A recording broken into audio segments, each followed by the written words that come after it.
તો દોસ્તો સ્વાગત છે ફરીથી એકવાર આપ સૌની પોતાની ચેનલ ખેડૂત ઓનલાઈન પોઈન્ટમાં।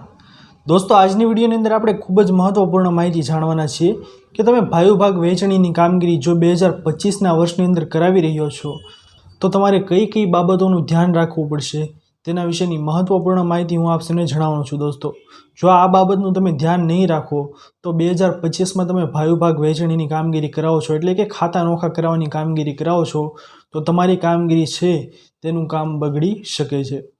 દોસ્તો પોઈન્ટ નંબર 1 સૌથી પહેલાં આપ સૌની સામે આવી રહ્યો છે કે તમે ભાયુભાગ વહેંચણીની કામગીરી કરાવો છો તો અગાઉના સમયમાં કેવું હતું દોસ્તો કે ફક્ત મોટા ભાઈના નામે જમીન દાખલ થતી હતી અને તે તેમના નાના ભાઈઓને જમીન આપતા હતા, પરંતુ દોસ્તો હાલના સમયની અંદર તે કાયદો છે તે હવે નિસ્તરે નાબૂદ થઈ ગયો છે એટલે કે તે કાયદો હવે નથી રહ્યો।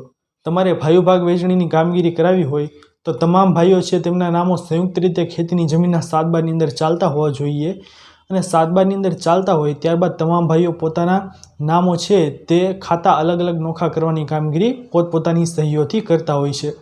પરંતુ દોસ્તો પહેલાં જે કાયદો હતો તે મુજબ અત્યારે પણ ઘણા લોકો એમ ઈચ્છે છે કે અમારા મોટા ભાઈના એકલાના નામે જમીન ચાલે છે તો તે જમીન અમને પણ મળેલી છે, ટૂંકમાં એવું વિચારતા હોય છે।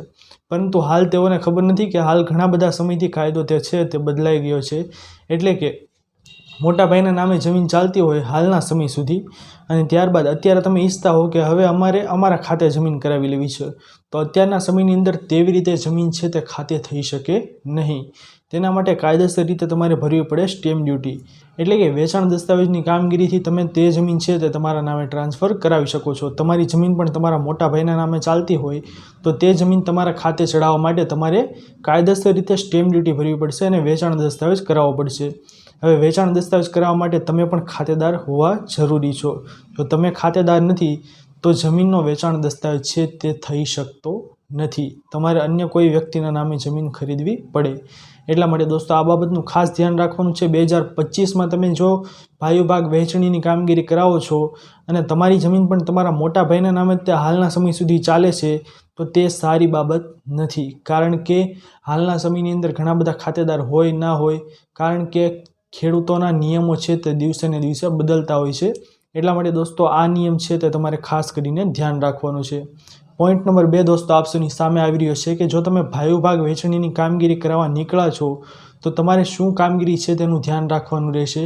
તો હવે ઘણા બધા લોકો છે તે એમ વિચારતા હોય છે કે ખેતીની જમીનની કામગીરી એટલે તો આસાનીથી થઈ જશે, પરંતુ તેવું નથી હોતું દોસ્તો। તમારે જો ભવિષ્યમાં કોઈ ડખાડખી ન થાય, ભાઈઓ વચ્ચે મતભેદ ન થાય તેના માટે તમારે જમીન માપણી ખાસ કરીને કરાવવી જોઈએ, કારણ કે જમીન માપણી એવી વસ્તુ છે દોસ્તો તે તમારી જમીનની સ્થળ સ્થિતિ પણ ખબર પડી શકે છે અને સાથે સાથે જમીનનું મૂળ કબજો કેટલો છે એટલે કે મૂળ તેનું માપ કેટલું છે તે પણ આપને ખબર પડી જશે। એટલે કે તમે સરકારી માપણી કાયદેસર કરાવો। હાલ દોસ્તો મોટા ભાગનું ગુજરાતની અંદર એક ચલણ વધી રહ્યું છે કે ભાઈ ગામની અંદર જમીનો છે તેના કબજા ફેર થવાના કેસીસ ઘણા બધા વધી રહ્યા છે।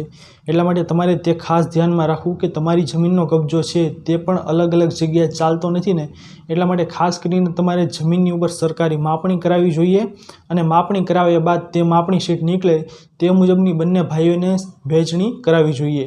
એટલા માટે દોસ્તો આ બાબતનું પણ તમારે ખાસ ધ્યાન રાખવાનું છે। હવે પોઈન્ટ નંબર 3 આપ સૌની સામે ખાસ કરીને આવી રહ્યો છે કે તમે જો જમીન માપણી કે તમે જમીનની વહેંચણીની કામગીરી કરાવો છો દોસ્તો એટલે કે ખાતા નોખા કરાવો છો તો તમારે આ બાબતનું ખાસ ધ્યાન રાખવાનું રહેશે કે કોઈ ભાઈ છે તેમને ઓછા વત્તા જમીન ન હોવી જોઈએ। બંને ભાઈઓ છે એટલે કે બંને એટલે જેટલા ભાઈઓ છે જે જમીનની વહેંચણીની કામગીરી કરાવે છે તેમને સરખા હિસ્સા મુજબની જમીન છે તે મળવી જોઈએ। કોકને ઓછી કોકને વધારે તેવી રીતની જમીન છે તેની વહેંચણી થવી જોઈએ નહીં। આ બાબતનું તમારે દોસ્તો ખાસ ધ્યાન રાખવાનું છે, કારણ કે જો આવું થશે તો તમારી જમીનની વહેંચણીની કામગીરી છે તે અસમાન વહેંચણી ગણાશે અને તમારી જમીનની વહેંચણીની કામગીરી છે તે થઈ શકશે નહીં। તેથી આ બાબતનું તમારે ખાસ કરીને ધ્યાન રાખવાનું છે દોસ્તો। ત્યારબાદના પોઈન્ટ નંબર 4 તરફ આપણે આગળ વધીએ દોસ્તો।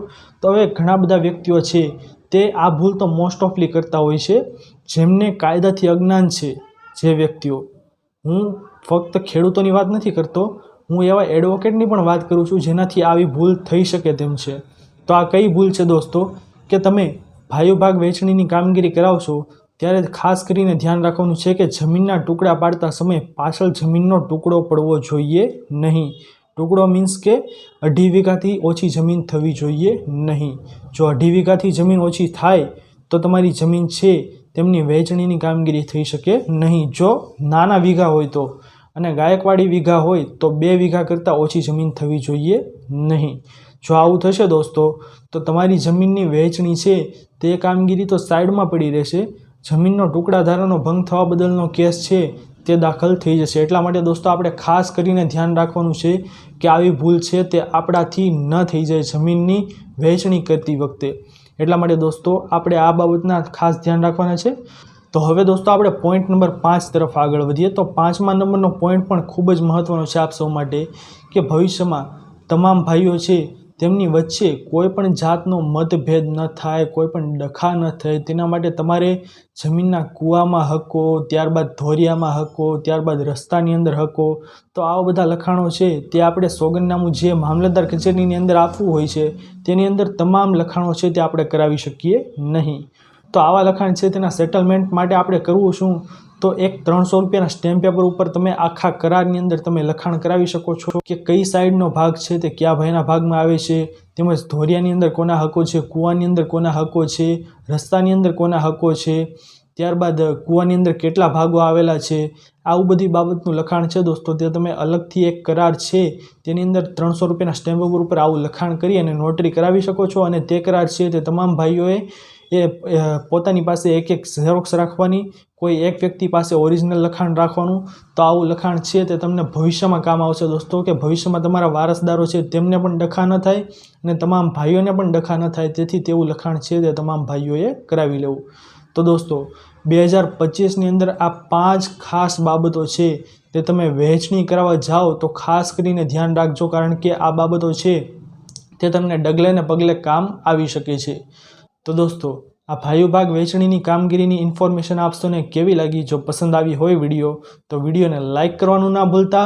ચેનલ પર નવા આવ્યા હો તો અમારી ચેનલ ખેડૂત ઓનલાઈન પોઈન્ટને સબસ્ક્રાઈબ કરી અને બાજુમાં આપેલા બેલ આઇકનને પણ પ્રેસ કરી દેજો, જેના લીધે આવી જ મહત્વપૂર્ણ માહિતી આપશોને આ ચેનલના માધ્યમથી મળતી રહે. તો દોસ્તો મળીએ હવે પછીના વિડીયોમાં. ત્યાર સુધી જય હિન્દ અને વંદે માતરમ.